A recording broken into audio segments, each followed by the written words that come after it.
My name is Rahel Mekonnen, and I'm going to share my testimony of what Sunodía did for me and Elijah House that I've been taking with Sherika for over 7 months now, how it has changed my life and how it's continuing to change my life. What Sunodía did for me is it placed me on a journey to freedom. Mm-hmm. And what that means is, as Christians, we say, God is a healer, He transforms, and He changes. We hear these words all the time. However, through Sunodía, these words became real to me as I experienced healing, transformation, and change in my own personal life. But change doesn't come overnight, especially if you have a past that is broken.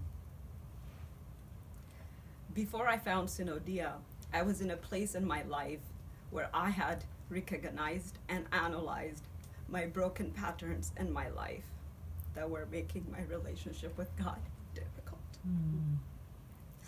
One example was my romantic relationship patterns. And these broken patterns constantly made me feel like I was a failure. Mm.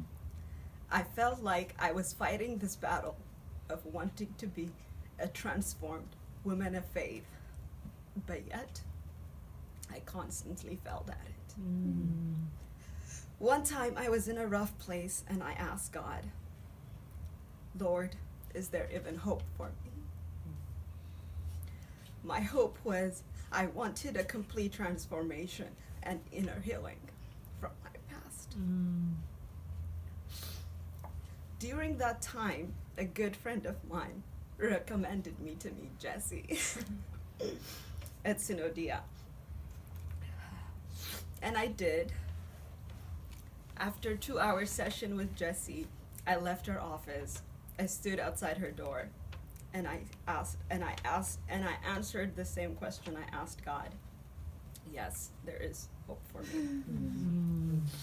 And it is that day that Sunodía placed me on a journey to freedom. Mm-hmm.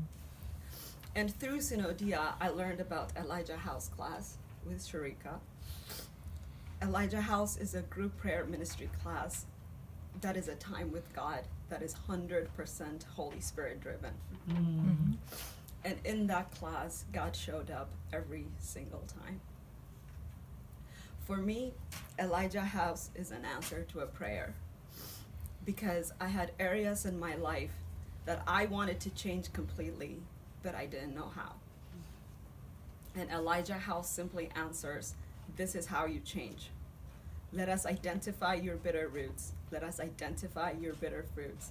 Let us identify your inner vows. Let us identify your bitter root judgments. And then let us shine God's light on it. Amen. Thank you. Amen.